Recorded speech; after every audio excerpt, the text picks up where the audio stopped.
Dopo 15 anni il presidente del Veneto Zaia torna a Fondazione Cassamarca. La regione vi sarà vicina in questo nuovo corso, dice no alle fusioni, Fondazione deve rimanere legata al territorio.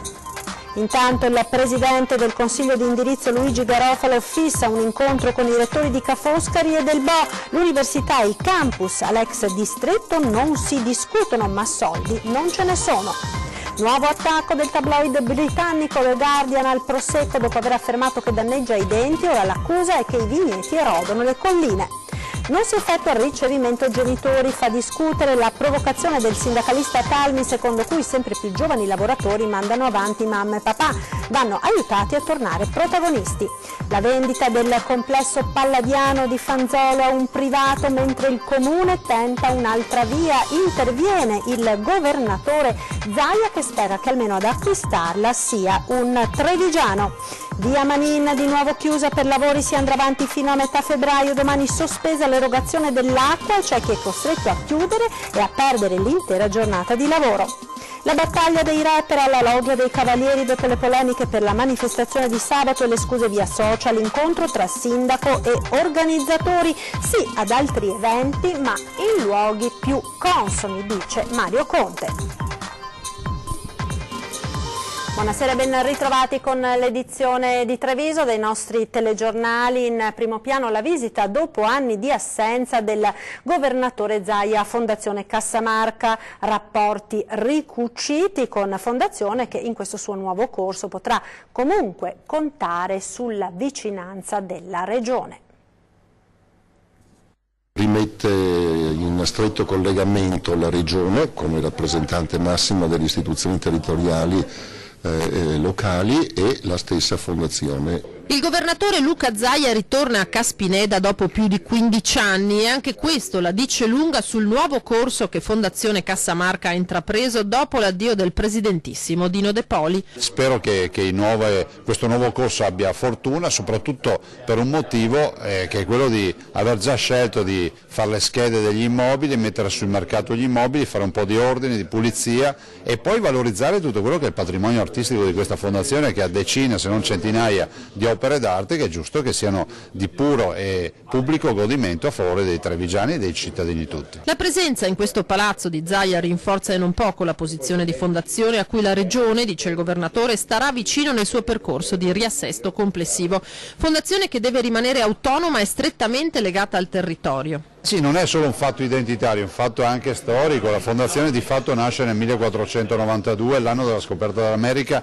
nasce col Monte di Pietà, che è una delle prime forme di volontariato, no? In pieno Rinascimento. E da lì si arriva ai giorni nostri con questa grande istituzione che è giusto che continui ad essere trevigiana dei trevigiani. Non sono qui per parlare del passato ma per guardare al futuro, continua Zaia, che fa però un passaggio su De Poli riconoscendogli pur nelle enormi diversità di vedute dei meriti. Non si può non riconoscere che Dino De Poli ha avuto l'intuizione di portare l'università piuttosto che recuperare il circuito teatrale trevigiano col teatro comunale, il teatro Eden, e dopo dall'altro non sto qui a fare l'elenco di tutte le altre cose sulle quali io non ho condiviso le azioni. Avere la regione dalla propria parte non è poco in un momento così delicato di transizione, con un bilancio votato al ripianamento dei debiti e un patrimonio immobiliare da far fruttare il più possibile, con alcuni punti di contatto importanti. Il tema del teatro, del circuito teatrale, far entrare il teatro di tradizione nel teatro stabile del Veneto e quindi a pieno titolo anche Treviso entrerà nel teatro stabile del Veneto piuttosto che altre dimensioni, ad esempio quella della formazione universitaria nella quale potremo essere assolutamente a fianco della Fondazione. Ed il presidente di Fondazione Garofalo ha annunciato che a breve incontrerà i rettori delle università di Venezia e Padova. Futuro dell'Università a Treviso, nodo che il Consiglio di indirizzo di Fondazione Cassamarca affronterà a stretto giro. Il 25 febbraio il presidente Luigi Garofalo incontrerà i rettori di Ca' Foscari e del Bo. Abbiamo un appuntamento già fissato nel quale sentiremo quali sono le aspettative, le attese dei rettori e, come è sempre stato detto, condivideremo con loro, massimi rappresentanti dei due atenei di Padova e Treviso, un percorso che porterà al radicamento ulteriore e allo sviluppo e all'incremento della presenza delle università a Treviso. I progetti restano gli stessi, l'obiettivo di Fondazione rimane il campus all'ex distretto militare. Si parte da quello perché era ciò a cui erano arrivate le università con la governance precedente, ma se vi fossero delle preferenze per aree diverse o progetti di sviluppo altrove, li prenderemo in serissima considerazione. Ma nei rapporti con le università di Venezia e Padova peserà, su questo non c'è dubbio, la mancanza di fondi da stanziare da parte di Caspineda, elemento su cui si è sempre basato lo scambio con i due atenei. Garofalo la sintetizza così. È inutile pretendere che uno abbia del denaro se non ce l'ha. Poi chiarisce e la mette in positivo, lascia intendere che Fondazione può mettere sul tavolo altro, strutture, spazi, servizi, e su questo si ragionerà. Aggiorniamo i nostri rapporti in relazione alle configurazioni economiche attuali e della Fondazione e delle università e degli obiettivi che verranno di nuovo concordati. La coltivazione del prosecco provoca l'erosione delle colline. Bufera dopo l'ennesimo attacco del giornale inglese The Guardian alle più famose bollicine della Marca. Sentiamo. Dopo le accuse di erodere i denti, un nuovo attacco alle bollicine della Marca viene dal Guardian. Il quotidiano britannico, citando uno studio dell'Università di Padova, attacca il prosecco accusando la coltivazione dei vitigni di essere dannosa per l'ambiente, provocando l'erosione del terreno. Apriti cielo, e dal Trevigiano non si fanno attendere le repliche. Attacchi di invidia, barzellette che non fanno ridere, chiosa il presidente della regione Zaia.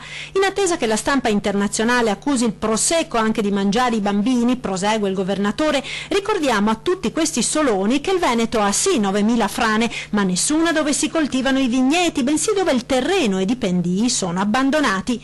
Una tesi sposata in pieno dalla Coldiretti. È proprio una falsità, è vero il contrario, no? Se l'uno pensa che immaginiamo le colline senza i vigneti cosa sarebbero oggi, no? Perché l'erosione si verifica quando c'è l'assenza dell'uomo che conserva il territorio. E Coldiretti, forte dei dati sull'export del prosecco, rincara la dose sottolineando il costume diffuso di screditare le bollicine trevigiane, che sono comunque tra le più apprezzate in Inghilterra, un vino di successo che forse dà fastidio a più di qualcuno oltremanica. Come mai gli inglesi hanno fatto degli acquisti pari al doppio di quelli dello scorso anno in questo periodo, mese su mese, di prosecco, per paura che la Brexit gli faccia aumentare i costi del trasferimento del vino?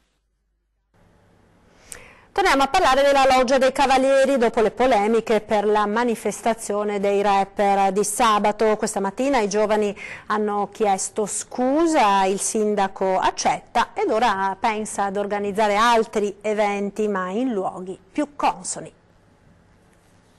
Diciamo che qualcuno si è lasciato un po' prendere dall'euforia e di conseguenza qualcosa è sfuggito. Ci prendiamo anche la responsabilità di questo. Sacchi e Ramazze hanno ripulito la loggia ed oggi, incontrando il sindaco Mario Conte, hanno formalmente chiesto scusa all'amministrazione comunale e alla città per i problemi creati dalla sfida dei rapper andata in scena sabato. Una manifestazione che ha suscitato polemiche e lamentele, musica a tutto volume, parolacce, luci psicadeliche e centinaia di ragazzi ammassati sotto lo storico porticato, in piedi sui muretti, arrampicati sulle colonne ed in mezzo alla strada, ostacolando il transito degli autobus.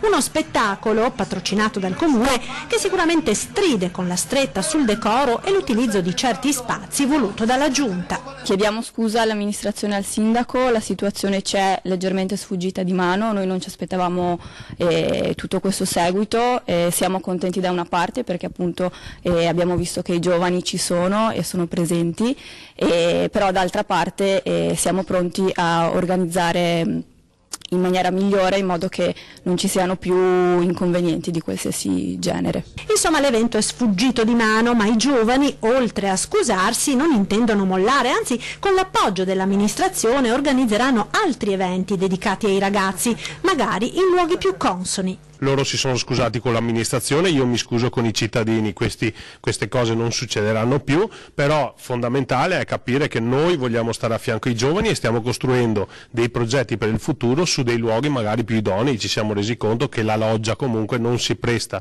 a quel tipo di iniziative, però io direi che adesso questa partita è chiusa, ci siamo chiariti, chi doveva scusarsi si è scusato, io credo che sia fondamentale lavorare per il futuro. Fuori dal mio ufficio ora metterò il cartello, non si effettua ricevimento genitori, la provocazione del sindacalista Nicola Talmi della CGIL di Treviso, secondo cui sempre più giovani e lavoratori mandano avanti mamma e papà, una provocazione che sta facendo il Giro d'Italia. Sempre più spesso capita che arrivano delle mamme o dei papà a portarci il caso di un problema di lavoro del figlio. E noi diciamo mandateci il figlio. Sta diventando un caso nazionale il fenomeno denunciato con una provocazione dal sindacalista trevigiano della CGIL, Nicola Talmi, secondo il quale i giovani che si affacciano al mondo del lavoro tendono a mandare avanti mamma e papà quando si tratta di bussare al sindacato, ma se si va dai datori di lavoro la musica non cambia. Anche ai colloqui sono sempre di più i ragazzi che si presentano con un genitore o che lasciano a quest'ultimo l'incombenza magari di rifiutare l'impiego. Non si parla di ragazzini, ma anche di lavoratori di 25-27 anni. I giovani, ammonisce Talmi, devono tornare i protagonisti delle loro vite. Possiamo dare un po' di speranza e di protagonismo ai giovani in modo tale che riescono a costruirsi la loro strada da sola. Dobbiamo cercare un po' tutti di aiutarli in questo percorso che è difficile, ma devono cominciare a farlo loro. Per questo la provocazione mia era: non si fa ricevimento ai genitori. I genitori gli indichino la strada, ma dopo devono essere i ragazzi che imparano a gestirsi i problemi che possono nascere sul posto del lavoro, quali sono i loro diritti, le cose che devono sapere, le cose che devono fare. Non si tratta necessariamente di bamboccioni, anche se il dubbio è legittimo. Io proprio odio il termine bamboccioni, non mi piace, è anche un po' offensivo. Sono ragazzi che affrontano un mondo difficile, quindi sono ragazzi che vanno sostenuti e aiutati, ma che poi devono camminare con le loro gambe. Spesso, aggiunge a Talmi, sono giovani con lavori precari che di sindacato sanno ben poco e che si affidano a genitori che conoscono molto meglio questa realtà. È un problema forse di istruzione, di scuola, bisogna cominciare a far capire i diritti e doveri nel lavoro, e forse anche noi come sindacato dobbiamo spaventare un po' meno questi ragazzi e trovare il modo di fargli capire che il sindacato è a loro disposizione, che non serve che venga la mamma o il papà, ma devono essere loro in prima persona a tutelare i loro diritti e i loro interessi. Parliamo ora di anziani con l'iniziativa dei sindacati per rette convenzionate nelle case di riposo e definizione degli sgravi fiscali, una raccolta firme da consegnare a Venezia. Sono circa 35.000 gli anziani che vivono nelle case di riposo venete. Solo nella Marca sono 5.000, lo stesso numero che in Veneto deve invece pagarsi completamente tutta la retta. Si parla di circa 3.000 euro al mese, un impegno per molte famiglie diventato insostenibile. Per questo i sindacati dei pensionati hanno presentato l'iniziativa della raccolta firme, che da questa settimana partirà in tutta la regione con dei chiari obiettivi. Perché la regione adegui le impegnative anche rispetto ai cambiamenti demografici che ci sono stati in questi ultimi 20 anni e a quelli che ci saranno nei prossimi 10, dove la quota di anziani non autosufficienti aumenterà. In più chiediamo alla Regione, attraverso le ULSS, di semplificare le procedure per avere accesso ai servizi residenziali, ma anche a quelli dell'assistenza domiciliare. Al centro dell'attenzione la valutazione delle schede SVAMA, ritenute troppo complicate, ma soprattutto con tempi di attesa decisamente lunghi. Ma la raccolta firme va oltre, chiedendo alla Regione di definire con l'Agenzia delle Entrate la quota di spese scaricabile. E noi qui abbiamo proposto il modello Emilia-Romagna, che è molto semplice, perché l'Emilia-Romagna, assieme all'Agenzia delle Entrate, ha definito la percentuale di quote che si possono detrarre e ogni utente sa, quando va in casa di riposo, quanto spenderà di retta e quanto può detrarre quando dovrà fare il 7,30. Scelte imprescindibili secondo i sindacati, soprattutto per il futuro. Dare risposte soprattutto a un fatto, a una bomba d'orologeria che sta per scoppiare, che è l'invecchiamento sempre più in percentuale altissimo del Veneto, ma dell'Italia insieme, e che vede ormai tantissimi anziani non autosufficienti. Una gestione dell'assistenza che non riguarda però solo gli anziani. Il problema per i lavoratori c'è già, perché ci sono case di cura private che hanno contratti diversi e quindi cooperative che vi lavorano dentro, quindi ci sono già differenze contrattuali abbastanza corpose e quindi c'è già un problema sotto questo aspetto. Era attesa per oggi la decisione del TAR del Veneto chiamato a pronunciarsi sul giudizio di ottemperanza richiesto dagli espropriati delle aree PIP di Soligo e Col San Martino nei confronti dell'amministrazione comunale di Farra, una vicenda iniziata nel 98 quando una quarantina di residenti vennero espropriati per la realizzazione delle zone industriali. Ebbene, la decisione del Tribunale amministrativo potrebbe disporre la nomina di un commissario ad acta in sostituzione del sindaco Nardi, con l'incarico di far partire gli indennizi a favore degli espropriati dei PIP per un importo totale di circa 9.600.000 euro, cifra che peserebbe in modo drammatico sulle casse comunali. Oggi il giudice si è riservato di decidere, quindi il pronunciamento slitta alla prossima settimana. La cronaca ora: era evaso dagli arresti domiciliari 7 anni fa. Un 52enne di paese è stato rintracciato dalla polizia in Thailandia.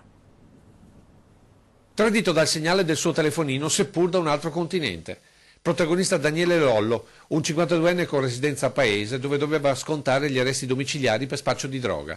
7 anni fa era riuscito a dileguarsi e a scappare in Thailandia.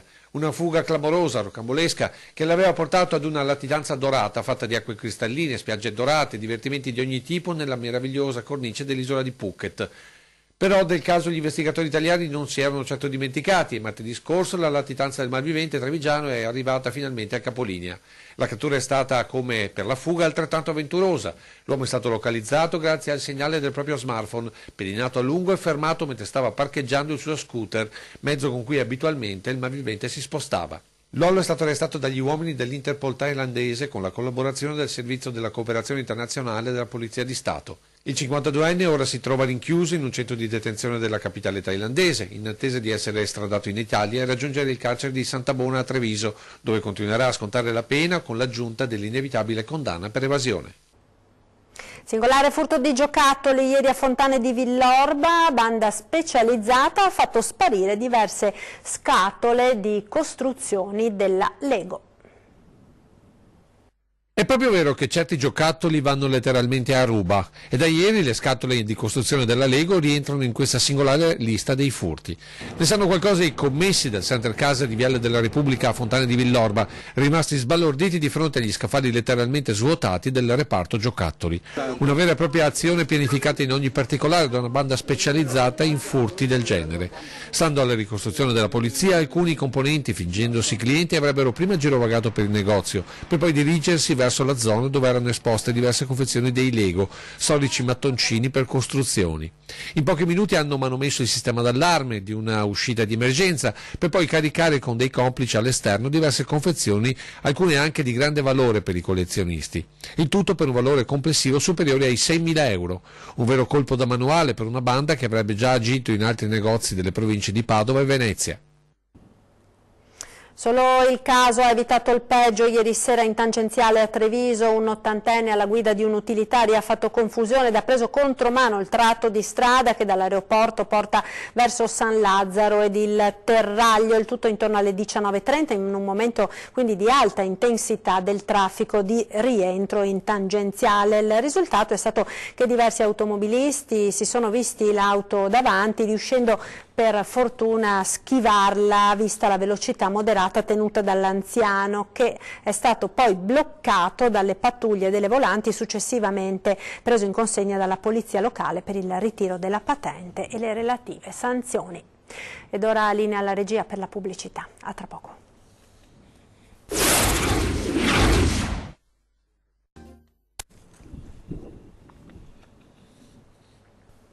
E rieccoci in studio con il telegiornale di Treviso. Torniamo a parlare del caso di Villa Emo, lo storico complesso palladiano di Fanzolo di Vedelago che la banca di credito cooperativo sta vendendo ad un privato, con il comune che sta disperatamente cercando un'altra via. Sull'argomento oggi è intervenuto il presidente del Veneto Zaia, auspicando che la villa rimanga ad un soggetto del territorio. Io spero, no? Cioè, i Mezzadri si sono comprati la villa del padrone, no?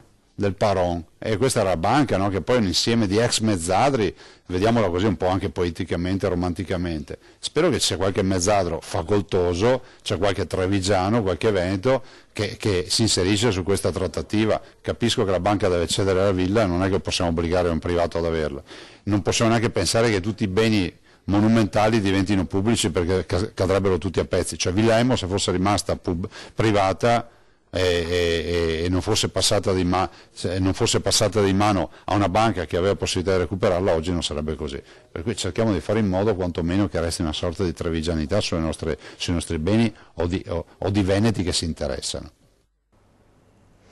L'ULSS 2 della Marca Trevigiana ha attivato il centro diagnostico unico per lo screening mammografico che interessa 52.000 donne di età compresa tra i 50 e i 74 anni convocate con cadenza biennale. Tutti i passaggi più delicati dello screening, vale a dire la lettura delle mammografie e gli approfondimenti di secondo livello, faranno capo d'ora in avanti al centro senologico trevigiano, che è una delle strutture di riferimento regionale per il trattamento del tumore mammario. L'organizzazione del primo livello dello screening mammografico, vale a dire l'effettuazione della mammografia, resta inalterata. Gli esami infatti continueranno ad essere eseguiti in tutte e tre i distretti ed esattamente a Treviso, Conegliano e Castelfranco. A cambiare sarà invece la lettura delle mammografie e la presa in carico delle donne per le quali vengono richiesti ulteriori approfondimenti come studi mammografici mirati, ecografie mammarie o agobiopsie. La centralizzazione dello screening mammografico, afferma il direttore dell'ULSS Benazzi, ci consentirà di migliorare ulteriormente la qualità del servizio, rendendolo disponibile con le migliori apparecchiature e le migliori professionalità a tutta l'utenza femminile della provincia di Treviso. Domani nuova interruzione dell'acqua potabile in via Manina a Treviso. Il cantiere sta facendo perdere la pazienza a residenti e commercianti. Vediamo. L'acqua è un bene primario e quando viene a mancare ci si rende conto quanto sia indispensabile. Chiedevo se tolgono l'acqua qui. Sì, la tolgono. Ho capito. Cose da pazzi? A rendersene conto sono in tanti, più di altri sono i residenti di via Manin nel centro storico di Treviso. Transenne e Ruspe del cantiere in piena attività hanno creato disagi fra residenti e commercianti. Dopo essere rimasta chiusa a lungo, questo inverno via Manin era finalmente stata riaperta. Ora nuovo stop per consentire all'ATS di completare l'intervento, ma questo causa anche l'interruzione dell'erogazione dell'acqua. Ieri dalle 13 alle 17:30 sono rimasti senza la fornitura del servizio in via Castelmenardo e via Risorgimento. Domani altra giornata di passione. Dalle 9 alle 17:30 nuova sospensione dell'erogazione dell'acqua potabile in via Paris Bordone, piazza Pola, via Castelmenardo, in parte di via Manin e in parte di via Calmaggiore. Lavori che si augurano in molti finiscano in tempi brevi. Siamo nel mezzo del cantiere. Come sta andando? Sta andando che la clientela ovviamente passa meno e speriamo insomma che il disagio del cantiere intorno al negozio passi in fretta. Domani chiuso? Domani chiuso. L'acqua va via dalle 9 alle 5:30 del pomeriggio, quindi... devo dire che un po' di problemi ci hanno causato per la clientela che si lamenta di questi lavori ripetuti più volte, iniziati a settembre, poi lasciati in sospeso, poi ripresi a ottobre, a novembre, sospesi a metà dicembre durante le feste, ripresi adesso a gennaio.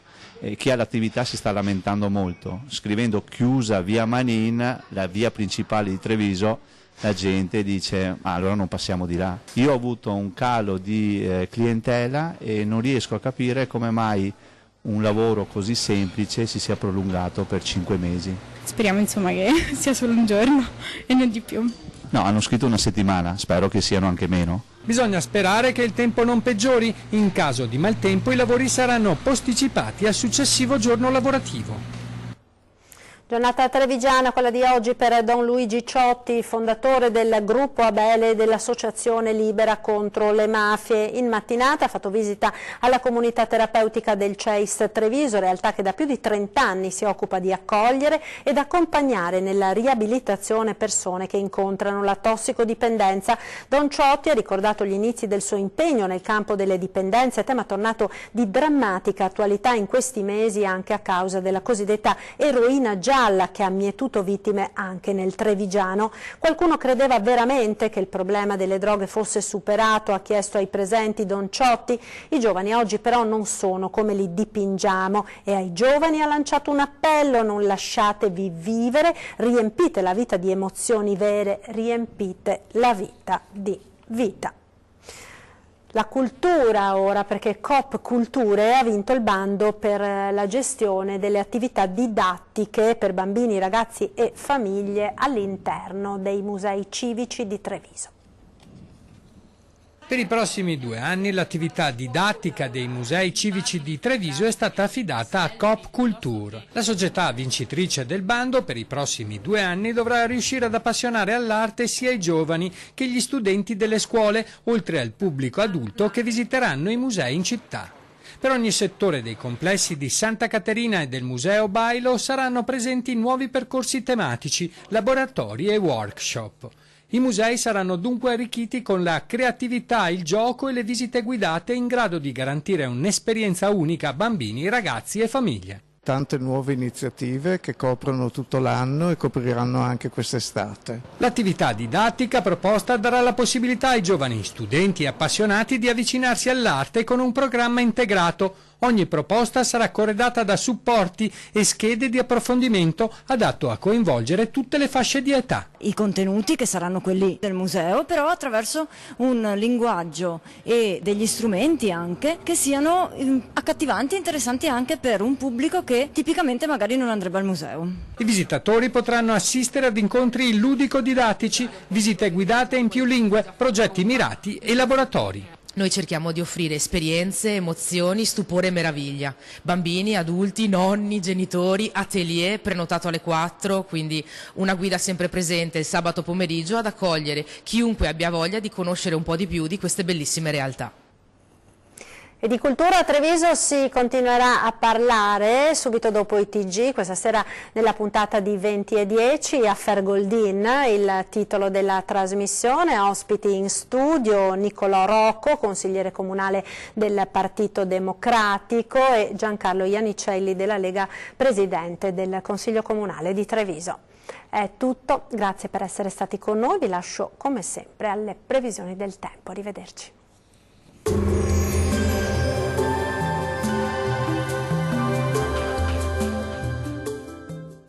De Fabri presenta Isola Tutto, il kit fai da te per isolare il cassonetto di casa tua da caldo, freddo, spifferi e rumori. Non necessita di opere murarie.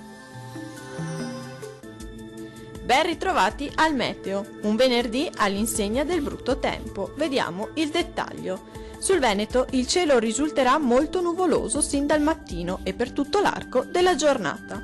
Precipitazioni estese specie sulle zone centro-settentrionali. Non si escludono locali nevicate a quote collinare, possibili un po' su tutte le province. Temperature minime oscillanti tra gli 0 e 3 gradi, massime comprese tra i 4 e 9 gradi. Vediamo ora che tempo farà sul Friuli Venezia Giulia. Cielo nuvoloso su tutti i settori, precipitazioni intense o molto intense in pianura e costa. In quota non si escludono nevicate un po' su tutte le province e localmente anche abbondanti. Temperature minime comprese tra gli 1 e i 4 gradi, massime comprese tra gli 8 e 11 gradi.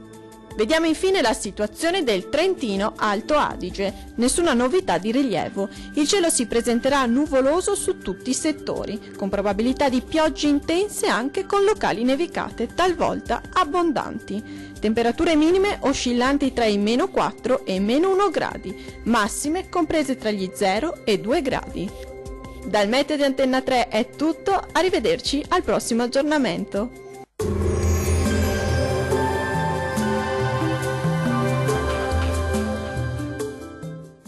De Fabri presenta Isola Tutto, il kit fai da te per isolare il cassonetto di casa tua da caldo, freddo, spifferi e rumori. Non necessita di opere murarie.